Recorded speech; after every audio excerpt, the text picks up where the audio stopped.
Où le ciel voulait-il en venir? Quand ma mère est rentrée, je lui ai sauté au cou pour l'embrasser.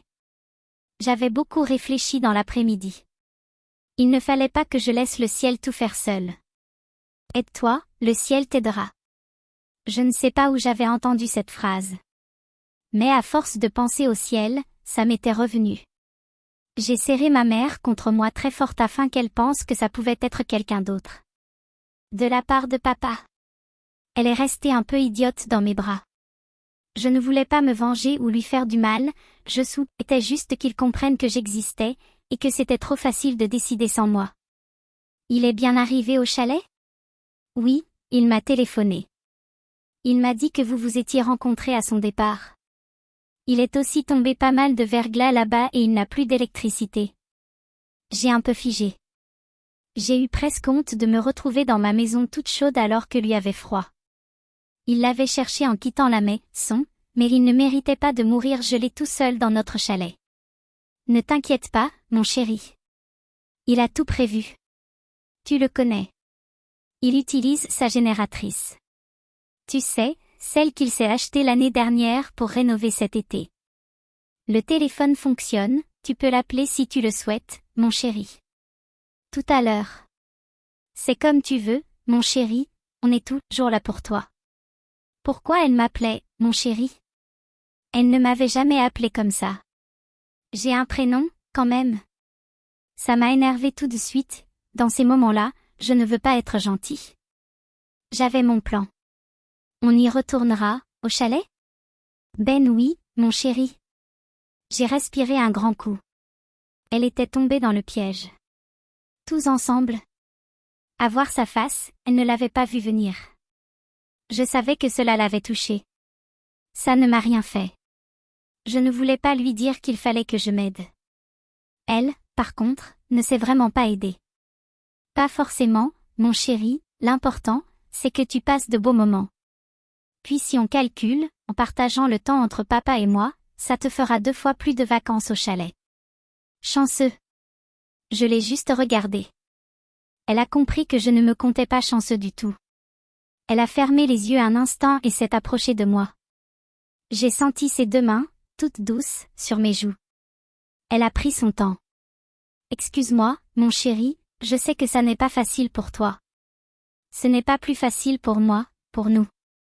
Ce sont des moments que personne ne souhaite, mais c'est la vie. Le temps va tout arranger, puis on va tout faire pour que ça soit le mieux pour toi. Pour papa et moi, t'es la chose la plus importante au monde. La chose. Il y a d'autres mots à choisir quand on est enseignante. Elle m'a embrassée tendrement. Elle était émue. Je suis certain qu'elle n'est pas allée dans la cuisine seulement pour me préparer à manger. J'espérais qu'elle avait pleuré, peut-être pas beaucoup, mais au moins quelques larmes. À chacun son tour. Ça n'a pas répondu. Pourtant, j'avais laissé son air longtemps. J'ai refait le numéro du chalet et j'ai encore attendu. Mon père ne répondait pas. Où pouvait-il être? Il doit être parti manger quelque part. Sans électricité, c'est difficile de se faire à manger. Surtout quand on ne sait pas cuisiner. Ma mère voulait détendre l'atmosphère, mais ça ne m'a pas détendu. J'avais bien noté une sorte d'affection dans ces mots, mais savoir que mon père n'allait peut-être pas manger à sa faim m'a mis le moral à 0. Un enfant ne mérite pas ça. Normalement, on aurait dû être tous ensemble, papa devant sa télé, maman en train de lire dans la cuisine et moi quelque part entre les deux. Ma mère n'était pas sereine. Je crois que, pour elle aussi, cette situation n'était pas aussi facile qu'elle l'avait prévu. J'étais en train de découvrir la vie d'un enfant partagé et, elle, celle d'un demi-parent. Ma mère a voulu écouter la télévision. Elle s'est assise sur l'accoudoir du fauteuil de mon père. Je ne sais pas pourquoi. Peut-être qu'au fond d'elle, c'était comme s'il était là? Peut-être qu'elle aurait voulu, elle aussi, qu'il soit avec nous, télécommande en main? C'est souvent des moments qu'on n'aimait pas qui nous manquent le plus. Enfin, je vais pouvoir choisir le programme ce soir. Elle a choisi le canal des nouvelles, celui que mon père allumait toujours en premier. Il en faisait peut-être un peu beaucoup, le ciel. On ne parlait que de son œuvre. Elle n'était pas au goût de ma mère. Maudit verglas. C'était bien le moment. Sur l'écran de la télévision, on ne voyait que du verglas. Tu devrais filmer, ça te fera des souvenirs. J'ai pas vraiment envie de m'en souvenir. Elle a grimacé comme si tout ce qu'elle disait se retournait contre elle. Mais je ne pouvais quand même pas avouer que le caméscope que m'avait offert mon père était dans un bureau de l'école avec les boules de la voisine en gros plan. Tu sais quoi? La directrice pédagogique s'est brisé le coccyx. Comment elle s'est fait ça? Elle a glissé sur le verglas dans la cour en mettant du sel. Elle est tombée en plein sur ses fesses. Oh, la pauvre, ça doit tellement la faire souffrir. Dans mon lit, j'ai pensé à la directrice pédagogique, étendue sur le ventre, dans un lit d'hôpital. Même si elle était parfois sévère, je me suis souvenue de toutes les fois où elle avait été gentille. Elle avait peut-être des enfants qui étaient tristes d'être sans elle à la maison. Et si j'avais été trop loin? Ma mère est entrée pour me dire bonne nuit. Elle s'est assise sur le bord du lit et m'a caressé les cheveux. Dors bien, mon chéri. Je peux te poser une question? La soirée avait été dure pour elle. Je ne peux pas dire qu'elle y a mis beaucoup d'enthousiasme. Bien entendu, mon chéri. Vous vous êtes connus comment, papa et toi? Elle a levé les yeux au ciel. Ah, Ben là. Écoute, mon chéri, ce n'est peut-être pas le meilleur moment. J'ai pris l'air d'un enfant sage, très sage, qui a juste fait une petite bêtise. Je ne sais pas, là, laisse-moi le temps de digérer tout ça. Tu veux bien, mon chéri? Une autre fois? Oui, une autre fois. Elle s'est penchée pour m'embrasser. Tu ne lis pas trop longtemps, mon chéri. Elle n'a pas attendu que je réponde. Elle s'est vite relevée de peur que je lui pose une autre question. Clac. Quand j'ai éteint la lumière de ma table de chevet, j'ai entendu le cliquetis de la glace tombant sur mes fenêtres. Le ciel avait vu que je tentais de m'aider, alors il continuait de m'aider. C'était bon de savoir que quelqu'un pensait à moi. Je me suis relevée pour regarder à travers la fenêtre. Le paysage devenait étrange. On aurait dit que le petit arbre d'en face était un bonbon géant enveloppé dans un papier de cellophane. Il penchait beaucoup, sa cime allait bientôt toucher le sol. J'ai regardé la rue, elle était vide. Au sol, sur la glace, se reflétaient les lumières des fenêtres. Soudain, il y a eu une grande lueur dans la ruelle d'en face. Puis il a fait presque tout noir. Les lumières du bloc d'en face venaient de s'éteindre. Je suis allée à ma lampe de chevet. Clic. Elle s'est allumée. Où le ciel voulait-il en venir? C'est un miracle. La flamme du réchaud à gaz s'écrasait contre le socle de la casserole en aluminium. À l'intérieur, de l'eau chauffait, 1 litre, pas plus pas moins. Boris Bogdanov y a plongé un thermomètre qu'il a maintenu d'une main tremblante. Lentement, le mercure est monté. Progressivement, l'eau chaude a commencé à lui brûler la main. Crise de marde. C'est à cela qu'on reconnaît un immigrant reçu, il sacre en québécois.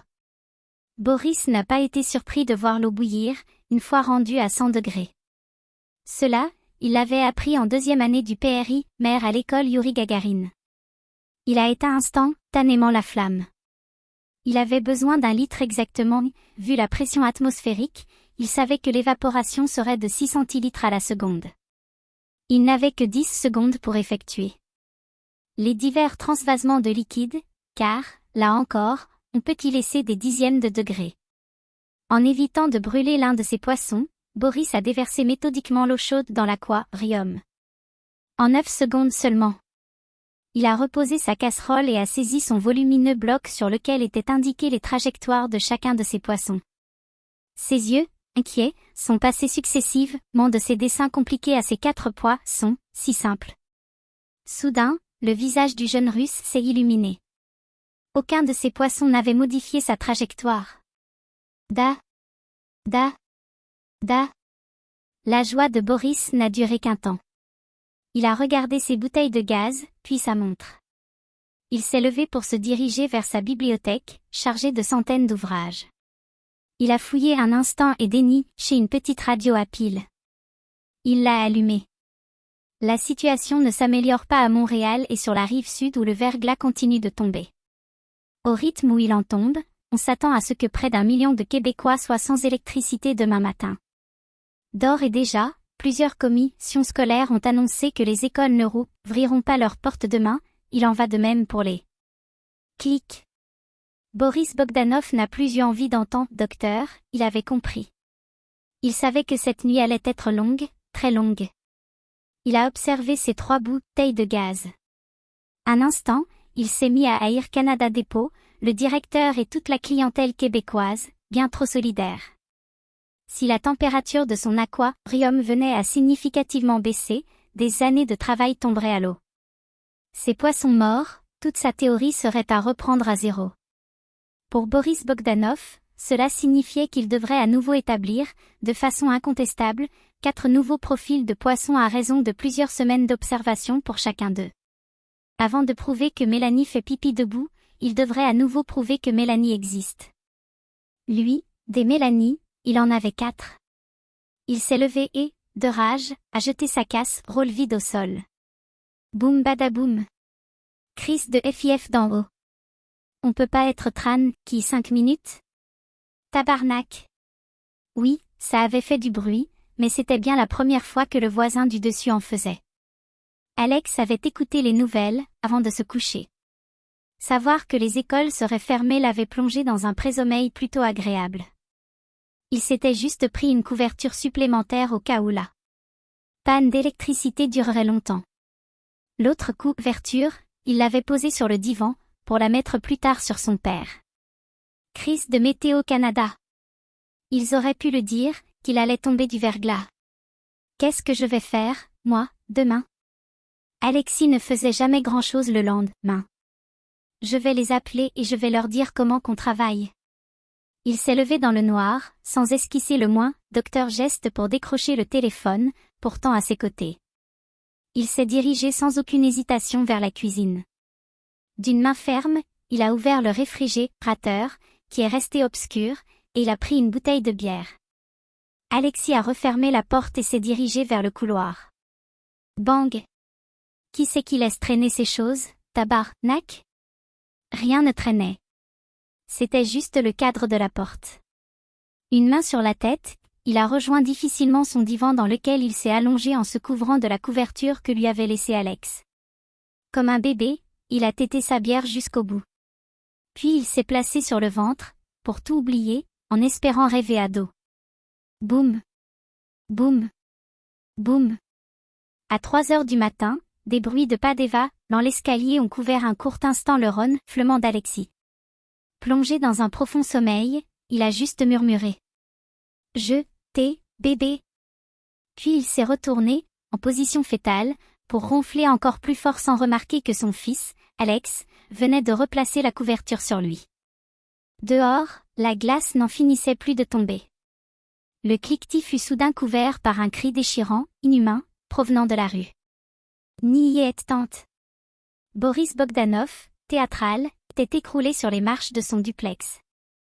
La glace lui tombait sur la tête pour se mêler à ses larmes. Mais qu'est-ce que j'ai fait au bon Dieu pour que ça m'arrive?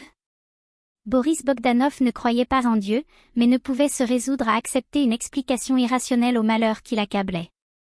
Pour un mathématicien, tout doit pouvoir se prouver. Mais ce verglas, il ne se l'expliquait pas. S'il existait, ça ne pouvait être que de la faute à Dieu. Brutus non plus ne comprenait pas ce qui se passait. S'il avait su, il ne se serait jamais enfui d'eux. Chez lui en plein hiver, un jour de pluie verglaçante. En entendant Boris gémir, il a sorti sa tête de dessous l'escalier et, sans hésiter, il a sauté sur ses genoux. Boris ne s'est même pas défendu. Il pleurait dans une sorte de mélopée rythmée, ça a fait ronronner Brutus. Une portière d'auto a claqué. Lorsque Julie a laissé repartir son taxi, elle a tout de suite remarqué l'homme prostré sur l'escalier de la maison d'en face, mais dans le noir, elle n'a pu l'identifier. Elle a ouvert la porte de son appartement et a allumé la lumière de l'entrée. Méfiante, elle s'est retournée. Elle a entendu les pleurs et a soupiré de dégoût. Pas la peine de venir pleurer ici, va pleurer chez ta femme. Miaou. Elle a levé les yeux au ciel. Tu ne vas pas me faire le coup du chat. Laisse ça aux enfants. Miaou. Brutus. Miaou. Bon, allez, rends-moi mon chat. Julie a vu que l'homme ne bougeait pas.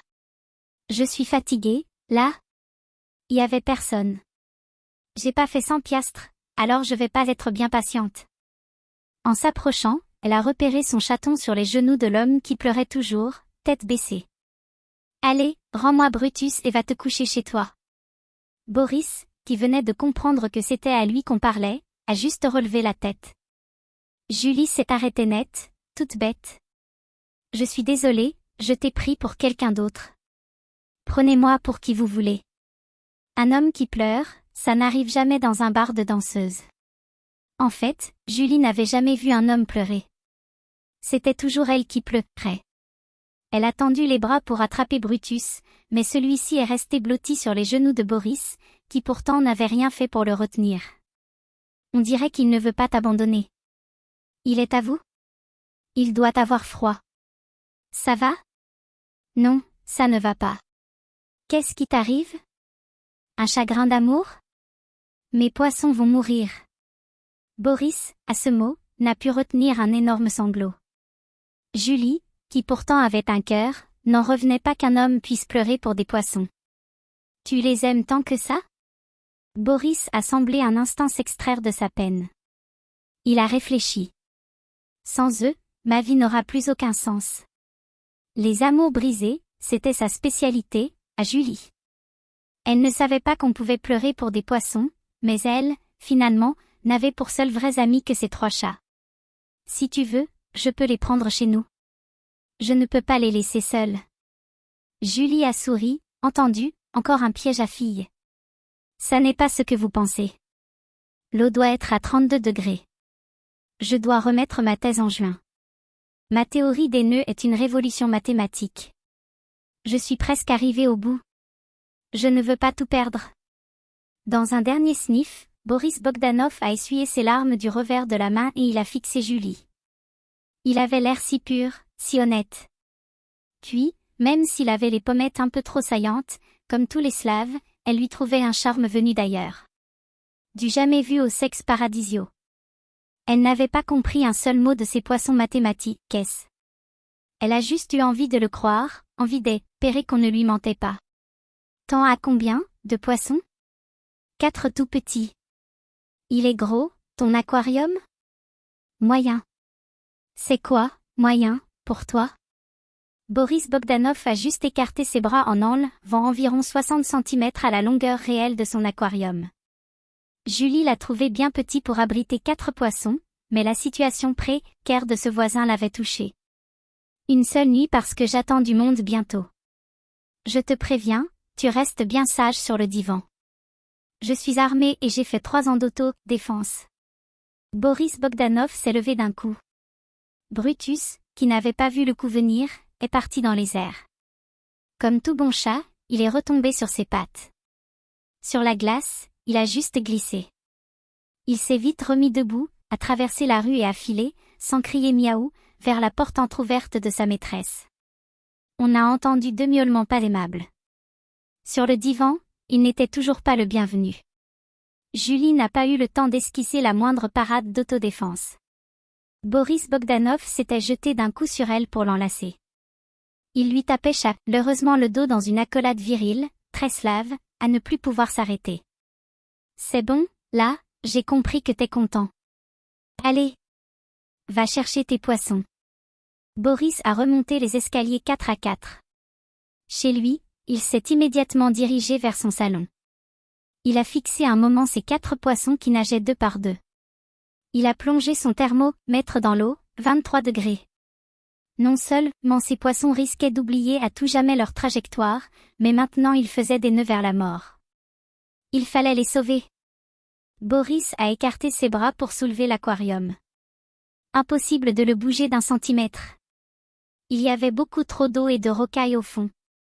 Il a saisi la casserole qu'il a plongée dans l'aquarium pour courir la vider dans la cuvette des toilettes. Après quelques voyages, il s'est rendu à l'évidence que cette manœuvre lui prendrait des heures, qu'à ce moment-là, c'est congelé qu'il retrouverait ses 4 petits trésors. Il ne lui restait qu'une solution. Il a pris son épuisette. Boum. Boum. Boum. Dans l'escalier.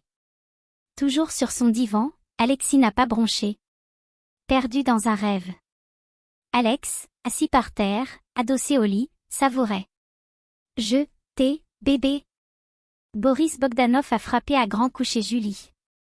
Il avait mis plus d'une demi-heure à attraper ses 4 poissons. Dans une gang, il y en a tout. Jour un qui ne veut pas faire comme les autres. Dans sa robe de chambre rouge, dont elle maintenait fermement le col fermé bien haut, Julie a ouvert. Elle sortait de son lit. Je ne t'attendais plus. Elle a vu la casserole dans la main de Boris et les 4 poissons qui s'y bousculaient dans un terrible nœud. C'est gentil, mais j'ai déjà mangé, moi. Boris Bogdanov n'a jamais eu d'humour, encore moins à la vue de ces petits trésors s'époumonnant dans leur cercueil de fer. Elle est où, votre salle de bain? Ne va pas te mettre à rêver. C'est pour les poissons. Julie s'est sentie un peu idiote. Elle a pointé son doigt en direction du couloir. Sans un merci ni un regard, Boris Bogdanov a couru s'enfermer. Clac. Julie a ouvert un placard et en a sorti une couverture qu'elle a déposée sur le divan, en prenant soin de ne pas déranger les 2 chats qui y dormaient. Puis elle s'est approchée de la porte de la salle de bain. Je t'ai mis de quoi dormir sur le divan. Ne cherche pas à dormir ailleurs. Sinon, c'est aux urgences que tu vas te réveiller. Merci beaucoup. Les serviettes sont sous le lavabo. Merci beaucoup. Ils sont où, tes poissons? Avec moi. Je peux les voir? Ils étaient les uns sur les autres dans la casserole. Niais. Je suis trop occupée. Surprise, Julie a saisi la poignée de la porte de la salle de bain. Elle a pensé un moment la tourner et entrer sans crier gare. N'était-elle pas chez elle? Mais cette intrusion, totalement inattendue et unique en son genre, la changeait de sa routine. Il y avait de la vie, et, quand il y a de la vie, il y a de l'espoir. Elle est allée dans sa chambre et a regardé à la fenêtre cette glace qui tombait. Oui, cette tempête de verglas avait vidé le sexe paradisio, du jamais vu dans le monde des hommes qui aiment les filles, mais elle ne le regrettait pas. Il n'y a pas que la Gent dans la vie. Le jour se levait et Julie n'avait pu trouver le sommeil. Le bruit de l'eau qui coulait, puis qui s'arrêtait, puis qui coulait encore, en provenance de la salle de bain, ne s'était jamais arrêté. Les 30 premières minutes, elle avait mis ça sur le compte de l'inattendu et de l'unique. Ça chantait comme une berceuse.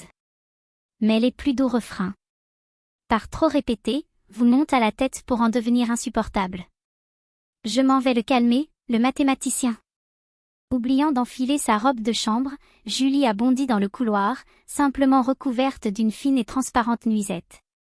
Sans frapper, elle a ouvert d'un coup la porte de la salle de bain. Elle était chez elle, tout de même. Alors toi et tes poissons, tu vas. Chut. À l'ordre, Boris a joint le geste, doigt sur la bouche. Sans savoir pourquoi, Julie a obéi.